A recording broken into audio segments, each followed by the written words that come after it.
भूतलं सोगतं मंगलम मंगलम दुखरम सुखरम जैनम मंगलम मंगलम हे नदी हे सभी जैनम जैनम परमदाय मंगलम हे मायाविना मंगलम मंगलम हे अनिमा सूर्य मंगलम मंगलम पार्थिवदे बलवान स्वयं सदेवा संग्रम चाकुधारम नाइला हति भवम इला परपादम सर्ववैकुंठपति जगन्नाथम ओम सतम ओम शिवम ओम सिद्धराम ओम पुत्रजनि सहा नमोस्तुते ज्योतिषोहं सुहासकामा ओम मय्ये जुगे जुगे एथार्यं परभूमण्डलं चतुर्भुजगमण्डलं सर्वभूत नमस्तं ओम ओम गुरु भक्ति भक्ति सुवासागतम ओम गुरु भक्ति भक्ति मोहम्मदम ओम शांति शांति शांति जय स्वामी কি গো বেরাদার গামছা আপনার চুপচাপ কেন মন খারাপ আপনারা রাগ করেছেন যদি আপনারা সারা শব্দ দেন দাও তাহলে বুঝতে পারবো আপনারা রাগ করেন সুদূর বীরভূম থেকে এসেছে সুদূর বীরভূম থেকে এসেছে আপনাদের মহাব্বতে ভালোবাসা তাই না বাবা যদি আপনাদের মনের মধ্যে যদি খুশি না পাওয়া যায় ভাববো আপনারা রাগ করেছেন বা কোনো কিছু আগে থেকে হয়তো কোনো পরিচিত ছিল হয়তো কোনো কিছু দুঃখ দিয়েছিল যে আপনাদেরকে মনে কোনো আঘাত দিয়েছে তাহলে ভাবছি আপনারা সারা শব্দ দেবেন জোরে বলে ইয়া রাসূলুল্লাহ হাত তোলা কি গো সামনের মানুষ দেখছে আওয়াজই পায় না আর পিছনের মানুষ দেখছে আওয়াজ পেয়েছে কয়েকটা কিছু মানুষকে জোরে বলবে ইয়া রাসূলুল্লাহ এবার ভাবনা ভাবছি কবর রাস্তা পর্যন্ত আওয়াজটা পৌঁছাচ্ছে তোদের আমরা ভাবছি কোরআন বলতে আছে আইনা মাতা কোনো ইধর খবর বলবো আর বেদ বলতে আছে যে বান্দা তোমরা যদি মরে যাও মরার পরে যদি মনে করো আমি ছাড় পেয়ে যাব রক্ষা পেয়ে যাব হবে হবে ছাড় পেয়ে যাব হবে কোন মতের মধ্যে হবে না যতদিন বাঁচবে যত ঘন্টা বাঁচবে যত বছর বাঁচবে যত সেকেন্ড বাঁচবে যত মিনিট বাঁচবে প্রত্যেকটা মিনিটে প্রত্যেকটা সেকেন্ডে প্রত্যেকটা দিনে প্রত্যেকটা ঘন্টা প্রত্যেকটা বছরে প্রত্যেকটা নিঃশ্বাসের আপনাকে কি বলবো মানে প্রত্যেকটা নিঃশ্বাসের আপনাকে জবাব দিতে হবে হবে না তাহলে প্রত্যেকটা জিনিসের হিসাব দিতে হবে ইসলাম বলেছে বেদ বলতে আছে তোমরা যে কোন জায়গায় থাকো না কেন মরার পরে আল্লাহ পাক রব্বুল আলামিন তোমাদেরকে এক জায়গা করবে একত্রিত করবে এক জায়গা করার পর তোমাদের জন্য চূড়ান্ত শাস্তির ব্যবস্থা করানো হবে আর তোমরা যদি ভালো কর্ম করো তোমাদের জন্য কি হবে বেহেশতে দেবে আর তোমরা যদি কোনো রকমের খারাপ যদি কিছু করো তোমাদের জন্য জাহান্নাম নরকে দেওয়া হবে বিরাদার সবাই দেখলাম এ তো আমরা বেদকে জিজ্ঞাসা করলাম মহাভারতের মধ্যেও লেখা আছে আর কলকি পুরাণের মধ্যেও লেখা আছে আমার কোরআন মাজিদের মধ্যেও বলা হয়েছে বুখারী শরীফের মধ্যেও বলা হয়েছে মুসলিম শরীফের মধ্যেও বলা হয়েছে আবু দাউদ শরীফের মধ্যেও বলা হয়েছে বাইহাকি শরীফের মধ্যেও বলা হয়েছে এইরকম করে প্রত্যেকটা কিতাবের মধ্যে বলা হয়েছে আর প্রত্যেকটা কিতাবের মধ্যে বলার পর যদি আমি আপনারা সচেতন না হয় না বুঝি না মানি তাহলে পারে আমাদের লাভ আমাদের লাভ না ক্ষতি আমাদের কোন ব্যক্তি বলছে ক্ষতি লাভ দুটো না বললে বাবা একটা বলে না বললে পরে আমাদের ক্ষতি হবে ক্ষতি কবরে যখন চলে যাবে বিরাদার বাবজি অন্ধকার কবর বাপ চলে যাবে বাপ মা ভাই বোন আত্মীয় স্বজন প্রতিবেশী যখন ইন্তিকাল করে যাবে বাবুজি, ইন্তিকাল করার পর প্রত্যেক মানুষ নিজের স্ত্রী, নিজের আম্মা জান, নিজের আব্বা জান, নিজের ভাই বোন, নিজের পরিবার, নিজের প্রতিবেশী ব্যক্তিরা সকলে তারা কি করবে বেরাদার, ইন্তিকাল করে যাব, মরে যাব, মরার পর তারা ঝরঝর করে কান্না করবে। ঝরঝর করে কান্না করার পরে তারা যখন মাটি দিতে যখন চলে যাবে বেরাদার, মাটি দেওয়ার পরে যখন মাটি দেওয়া হয়ে যাবে, মাটি দেওয়া আসার পর তখন দেখবেন একদিন, দুই দিন, তিন দিন এইরকম করে করে সেই ব্যক্তির 4 দিন পর আর সেই ব্যক্তির চোখে পানি ঝরবে। 4 দিন পরে ঝরবে। কার জন্য করলেন বাবা? এত সুন্দর চেহারাটা কালো কার জন্য করেছেন বাবজি? টিভির জন্য করেছেন, নিজের সন্তানের জন্য করেছেন, নিজের ছেলে মেয়েদের জন্য করেছেন, নিজের আত্মীয়র জন্য করেছেন। দুপুরের ভাত রাত্রির বেলার মধ্যে খেয়েছেন, রাত্রির ভাত সকালের মধ্যে খেয়েছেন, নিজের মধ্যে নিজের জন্য নিজের যত্ন নেননি বাবজি। কত কষ্ট করেছেন, কত দুঃখ করেছেন কাদের জন্য বা নিজের ছেলে মেয়েকে সুখে রাখার জন্য। কিন্তু কবর বলে বান্ধা তবু যখন তুমি ইন্তেকাল করে যাবে, ইন্তেকাল করার পর যখন আমার কাছে চলে আসবে, আর তুমি যার জন্য এত কষ্ট করেছো বিবিদের জন্য, ওই বিবি তোমার কোনো রকমের মধ্যে কাজে আসবে না, তোমার কোনো রকমের বাচ্চা কাজে আসবে না, তোমার কোনো রকমের সন্তান তোমার কাজে আসবে না, তোমার পিতা মাতা কেউ কোনো রকমের মধ্যে কাজে আসবে না। বান্দা বলো কতদিন দুনিয়ায় জগৎ তুমি দুনিয়ার মধ্যে তুমি ছিলে বান্দা? বলো বলো তুমি একটা কাজ করো, এত বছর তুমি যে দুনিয়ার মধ্যে তুমি বিরাজ করেছো, এত বছরে তোমাকে কোন রকমের মধ্যে হিসাব কিতাব দিতে হবে না বান্দা। তুমি 1 মিনিটের হিসাব দিতে থাকো, আর 1 মিনিটের মধ্যে যখন তুমি হিসাব কিতাব না দিতে পারবে বান্দা, তোমাকে কি করানো হবে? এই দিকের মধ্যে ওই ব্যক্তিকে বলা হবে তুমি তোমার হাতের দ্বারা দিয়ে তুমি তোমার গুনাহ লেখো। জোরে বলো সুবহানাল্লাহ। তাহলে বাবজি কবরে কি কলম নিয়ে যাবে, খাতা? লাশ বলবে ও ফারিস্তা মণ্ডলীগণ তোমরা শোনো শোনো, আমি কিভাবে আমার কর্মের কথা লিখবো, কি রকম ভাবে লিখবো, কি দিয়ে লিখবো? ফারিস্তা মণ্ডলীগণ বলবে হে বান্দা তুমি শোনো, হাতের আঙ্গুল শাহাদাত আঙ্গুলকে নাও, আর শাহাদাত আঙ্গুলকে নিয়ে তুমি তোমার কলম ব্যবহার করো। জোরে বলো, আরো জোরে বলো সুবহানাল্লাহ। শাহাদাত আঙ্গুলকে নাও, আর শাহাদাত আঙ্গুলকে উঙ্গলিকে নিয়ে তুমি কি করো? কলম ব্যবহার করো। ওই বান্দা বলবে ওগো ফারিস্তা মণ্ডলী, এই তো আমার কলম হলো, আমি খাতা কোথায় পাবো? তখন সেই ফারিস্তা বলবে হে বান্দা, তোমার গায়ের মধ্যে তোমার শরীরের মধ্যে তুমি যে পড়ে আছো কাফন, আর ওই কাফনকে তুমি খাতা ব্যবহার করো। জোরে বলো সুবহানাল্লাহ। ওই কাফনকে তুমি খাতা রূপে ব্যবহার করো, আর ওই তোমার খাতা দিয়ে লিখতে থাকো। আবার জিজ্ঞাসা করবে ওগো ফারিস্তা মণ্ডলী, এ তো কোন রকমের কলম হলো, এটা খাতা হলো? কলম আছে, খাতা আছে, কলম আছে, কিন্তু কলমে যদি কালি না থাকে লেখা হবে না, লেখা হবে না।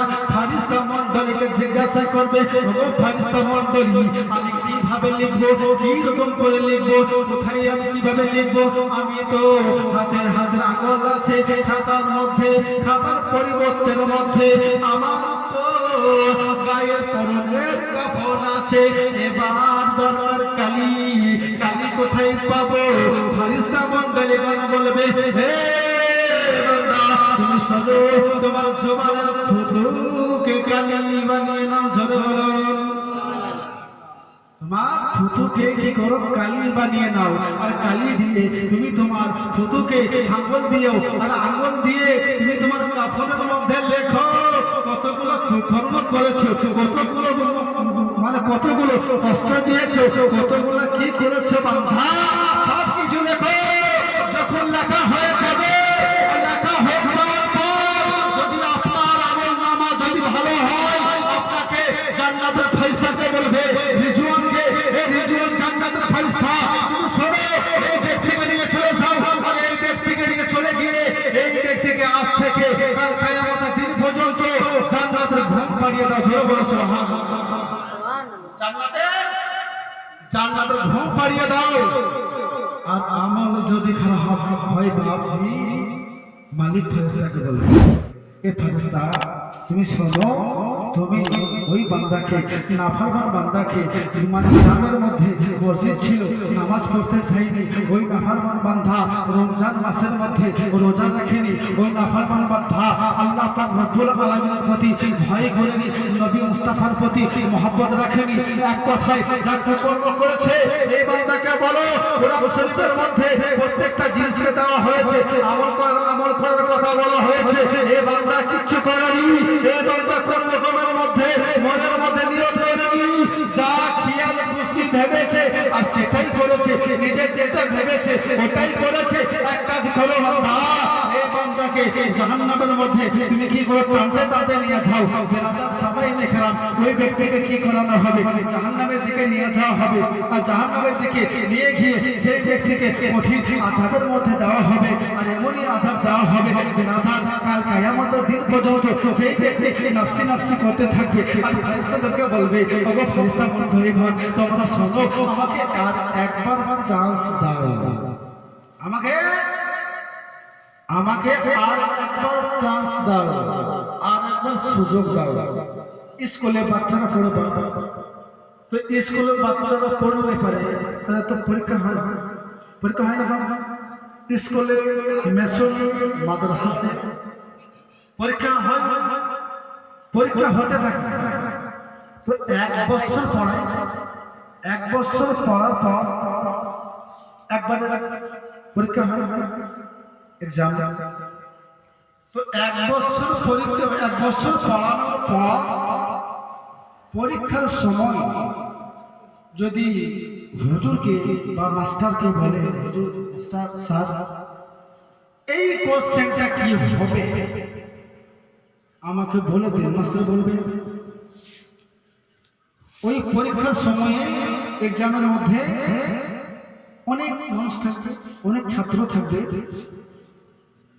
আর হলের মধ্যে যখন পরীক্ষা হবে সকলকেই সার্চ করে নেবে, করে কি করে না বাবা, উলঙ্গ পর্যন্ত করে নাই, শুধু কলম ছাড়া বোর্ড ছাড়া কোনো কিছু তাকে দেওয়া হবে না, হবে তাকে দেওয়া হয় না।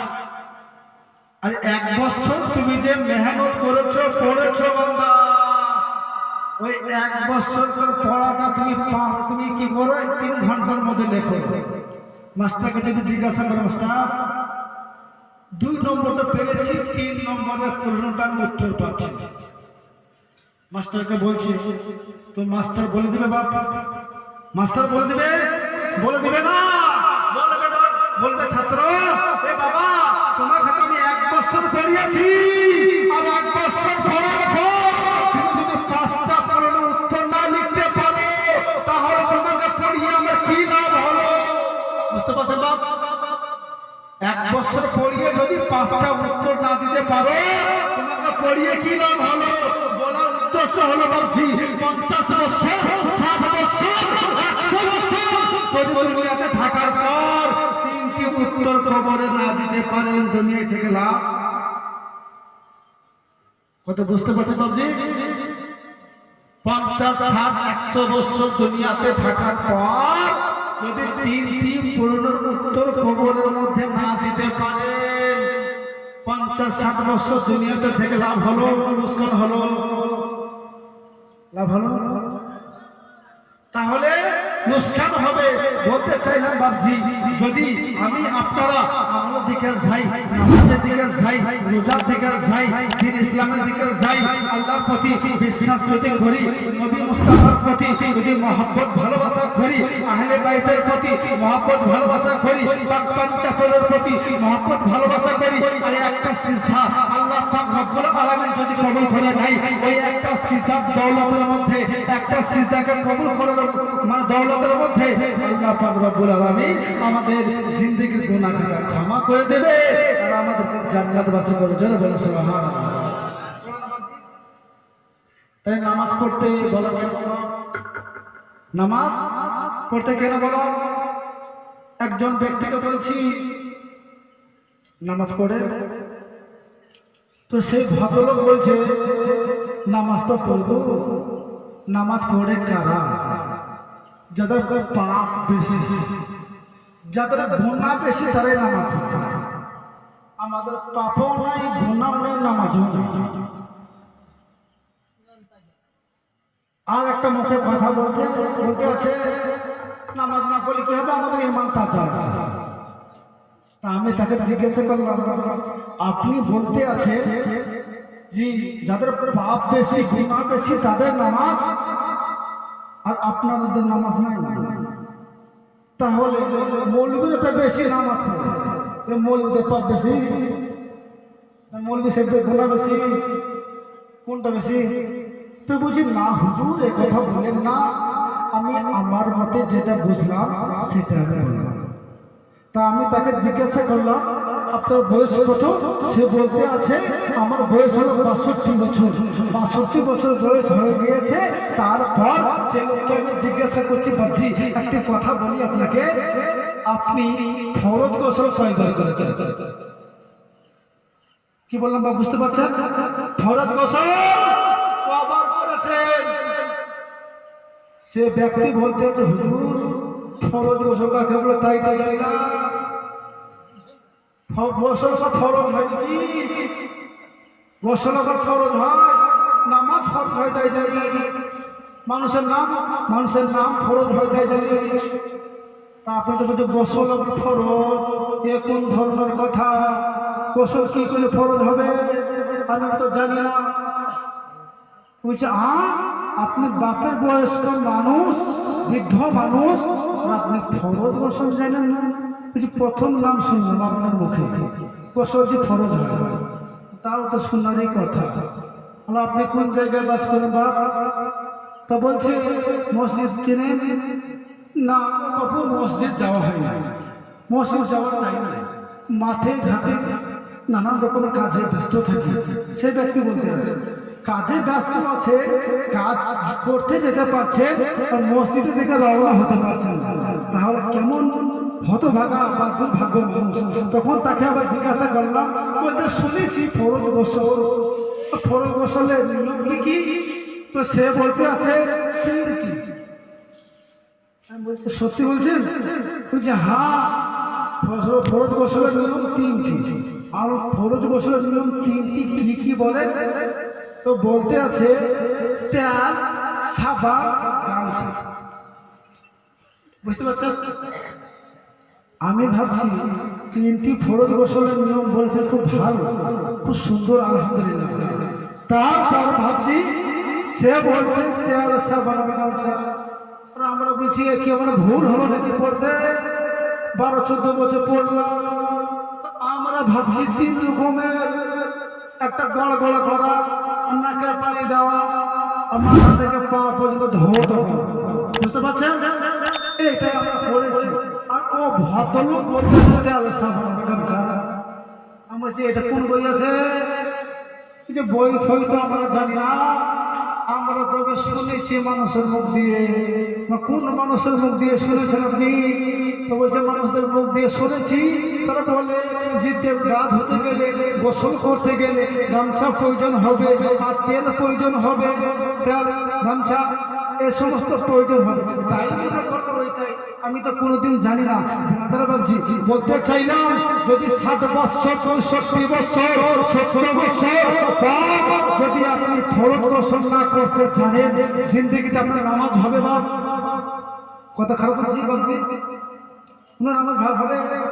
ঈদ হবে, কুরবানি হবে, বকরা ঈদ হবে, জানাজা হবে, জুমা হবে, 5 ওয়াক্ত নামাজ হবে। শরীর যদি ফরজ গোসল যদি না করতে পারেন, যদি আপনি নদীর পানিকে ঢেলে ঢেলে পানি শেষ হয়ে যায়, আপনার শরীর পাক হবে, পবিত্র হবে। নিয়ম আছে, ওই নিয়ম অনুসারে বলে দিই বেরাদার বাবজি সবাই দেখে ও গোসলের মধ্যে প্রথম ফরজ হলো কি করতে হবে? গড় গড় করতে হবে। এই হুলকুম পর্যন্ত যেন পানি যায় 3 বার। তারপর 3 বার নাকে পানি দিতে হবে। নাকের যে হাড্ডি নরম মাংস আছে ওই পর্যন্ত যেন পানি যায়, যেন জ্বালা করে। আর তৃতীয় হলো মাথা থেকে পা পর্যন্ত আপনাকে ধুতে হবে। কোন জায়গা যেন 3 পরিমাণ যেন কোন রকম শুকনো না থাকে। এটাই হলো ফরজ গোসল। জোরে বলো সুবহানাল্লাহ। এভাবে করেছেন আপনি? কোন ব্যক্তি করেছেন বাপ? এভাবে করেননি গো? করেছেন? হায় হায় অবস্থা কি গো! আপনারা বলছেন জানেন না। তাহলে এইভাবে বলে দিলাম বাপ, এইভাবে শিখবেন, এইভাবে কাজ করবেন। আর যদি শরীর পবিত্র না হয়, কোন ইবাদত, কোন রিয়াজাত, কোন রকমের বন্দেগী, কোন রকমের জিকির, কোন রকমের জিকির আজকার কোন কিছু হবে বাপ? কোনো কিছুই হবে না। তাই এইগুলো করবেন। বিরাদার বাবজি সবাই দেখলাম বলতে চাই, একজন মহিলা বাচ্চা কন্যা রমণী মা, তিনি ইন্তিকাল করেছেন। ইন্তিকাল করার পর হযরতে হাসান বসরি রাহমাতুল্লাহ তাআলা আলাইহির দরবারের মধ্যে গিয়েছেন। রহমাতুল্লাহ তাআলা আলাইহির দরবারের মধ্যে চলে যায়। আর দরবারের মধ্যে চলে গিয়ে ঝরঝর করে কান্না করে, ঝরঝর করে কান্না করার পর বলে, হুজুর গো, আমি আপনার কাছে এসেছি, একটা বিনিময় নিয়ে এসেছি, একটা আরজি নিয়ে এসেছি, একটা হুকুমের জন্য এসেছি। হাসান বসরি রাহমাতুল্লাহ তাআলা আলাইহি আমার বলে, ও মা রমণী, ও জননী, তুমি শোনো গো, আমার কাছে কেন এসেছো বলো, কিসের জন্য এসেছো বলো। হাসান বসরি রাহমাতুল্লাহ তাআলা আলাইহি বলে, হুজুর গো, অপরাধ নেবেন না গো হুজুর, বেয়াদবি ক্ষমা করে দেবেন গো হুজুর। আমার একটি কন্যা ইন্তিকাল করে গিয়েছে, অনেকদিন হয়ে গেল গো হুজুর, অনেকদিন মারা গিয়েছে গো হুজুর। ওই কন্যাটি কবরের মধ্যে কোন অবস্থার মধ্যে আছে আমি জানি না। তাই আমি আপনার কাছে জানতে এসেছি গো হুজুর, আমার কন্যাটা কোন অবস্থার মধ্যে আছে গো হুজুর। হাসান বসরি রাহমাতুল্লাহ তাআলা আলাইহি আমার বলে, ও মা রমণী, তুমি শোনো, এক কাজ করো, তুমি কি করবে, এশার নামাজ পড়ে নেবে। আর এশার নামাজ পড়ার পর তুমি কি করবে, 4 রাকাত তুমি নফল নামাজ পড়বে। আর নফল নামাজ পড়ার পরে সূরা ফাতিহা পাঠ করবে। আর সূরা ফাতিহা পাঠ করার পরে তুমি কি করবে, আল হাকুমুত তাকাসুর, এই সূরাটি তুমি মিলিয়ে 4 বার পাঠ করবে। জোরে বলুন সুবহানাল্লাহ। যদি কোনো ব্যক্তি আপনাদের মধ্যে কেউ ইন্তেকাল করে যায় বাবজি, আপনারা এই আমলটি করতে পারে, এই আমলটির প্রতি আপনার বিশ্বাস করতে পারে। এশার নামাজ হয়ে যাবে। এশার নামাজ হয়ে যাওয়ার পরে আপনারা 4 রাকাত নফল নামাজ পড়বেন। সূরা ফাতিহার পরে সূরা আল হাকুমুত তাকাসুর, এই সূরাটিকে দিয়ে আপনারা 4 রাকাত নামাজ পড়বেন। আর নামাজ পড়ার পরে 10 বার ধরে পড়তে পড়তে পড়তে ঘুমিয়ে যাবে। পড়তে পড়তে ঘুমিয়ে যাবে। ঘুমানোর পর হযরতে হাসান বসরি রাহমাতুল্লাহ তাআলা আলাইহি তিনি এই আমল বলে দিলেন। এই আমল বলার পরে ওই রমণী মা তিনি কি করলেন, বাড়ি গিয়েছেন। আর বাড়ি যাওয়ার পর এশার নামাজ পড়েছে। আর এশার নামাজ পড়ার পরে তিনি 4 রাকাত নামাজ পড়েছেন। আর নামাজ পড়ার পরে 10 বার দরুদ শরীফ পড়তে পড়তে তিনি ঘুমিয়ে পড়েছেন। 10 বার দরুদ শরীফ পড়তে পড়তে তিনি ওই রমণী ঘুমিয়ে পড়েছেন। আর ঘুমিয়ে যাওয়ার পরে তিনি স্বপ্নে চোখের মধ্যে দেখতে আছে বেরাদার, হাতে পায়ের মধ্যে জঞ্জির পরানো রয়েছে। আর ঝরঝর ঝরঝর ঝরঝর ঝরঝর করে কান্না করে। আর কি মিনতি করতে আছে, আর ছটফট করতে আছে, আর তাকে কোন রকমের কষ্ট দিতে আছে, আযাব দিতে আছে। হযরত হাসান বসরির কথা শুনে ওই মহিলা কি করলেন, ওই স্বপ্ন চোখের মধ্যে দেখতে আছে, হাতে পায়ের মধ্যে জঞ্জির পরানো আছে, ঝরঝর করে কান্না করতে আছে।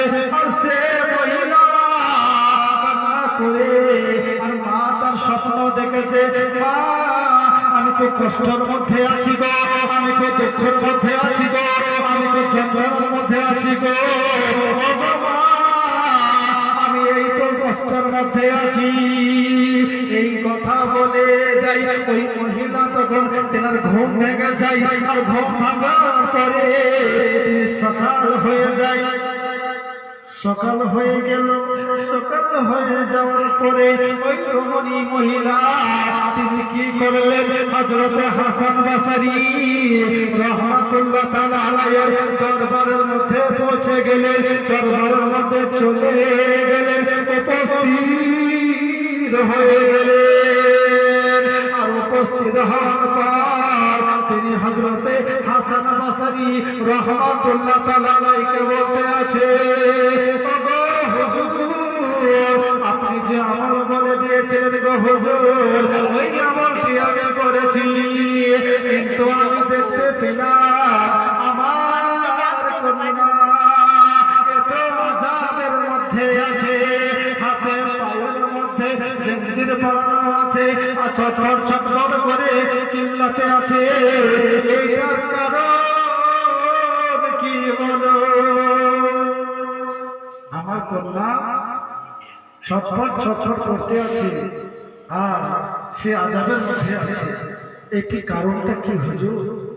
আমার কন্যা তো অনেক দিন মারা গিয়েছে, এটা কিসের জন্য হচ্ছে? তো হযরত হাসান বসরি রাহমাতুল্লাহ তাআলা আলাইহি আমার বলে, ও মা রমণী তুমি শুনো শুনো, তোমার মেয়ের জন্য, তোমার কন্যার জন্য তুমি দান করো। জোরে বলুন, তো শুনতে পাচ্ছেন বলছি? জোরে বলুন সুবহানাল্লাহ। এবার ভাবছি যুবক বয়স্ক বাবার জিন্দা আছেন, জীবিত আছেন, তো দান করো। হযরত হাসান বসরি রাহমাতুল্লাহ তাআলা আলাইহি উনি বলছেন, মা জননী তোমার কন্যা যে আযাবের মধ্যে আছে, তুমি কি করো, কিছু দান করো। দান করো হলো বেরাদার বাড়ি চলে গেলেন। বাড়ি যাওয়ার পরে হযরত হাসান বসরি রাহমাতুল্লাহ তাআলা আলাইহির কাছের মধ্যে চলে যায়। চলার পরে বাড়ি পৌঁছে গেল, বাড়িতে চলে যায়। বাড়িতে চলে এসে তিনি দান খয়রাত করে দিলেন, সদকা করে দিলেন। সদকা করার পর তারপরে দিনে দিনে এশার নামাজ পড়েছেন। আর এশার নামাজ পড়ার পরে আল্লাহ পাক রব্বুল আলামিন ইজ্জত সালালের কসম করে বলি, নবী সোনামানি ওই রমণী আবার ঘুমিয়েছেন। ঘুমার পরে তিনি স্বপ্নে চোখের মাধ্যমে দেখতে আছে তিনার কন্যা জান্নাতের মধ্যে আছে। তিনার কন্যা রমণী জান্নাতের মধ্যে আছে। বেরাদার বাবজি হাদিস পাকের মধ্যে বলো, হাদিস পাকের মধ্যে এসেছে মরে যাওয়ার পর তিনটি আমল আপনার আমার জন্য সুপারিশ করলো। জোরে বলো সুবহানাল্লাহ। কয়টা আমল? তিনটি আমল। আওলাদুস সালেহিন, নেককার, পরেজগার, আল্লাহ যদি আপনার সন্তান থাকে বাবা, আর ওই সন্তান কবরের পাশে গিয়ে যদি বলে কি বললাম বাবজি, যদি বলে রব্বির হামহুমা কামা রাব্বায়ানি সগীরা, আল্লাহ পাক রব্বুল আলামিন আমার মা এবং বাপের গুনাহ খাতা ক্ষমার সে মাফ করে দাও, তো আল্লাহ পাক রব্বুল আলামিন কি করবে, ওই নিজের ছেলের কারণে দোয়াটা কবুল হয়ে যাবে, আর সেই ব্যক্তিকে জান্নাতে প্রচুর মাকাম দেবে। জোরে বলো সুবহানাল্লাহ। আর দ্বিতীয় করো।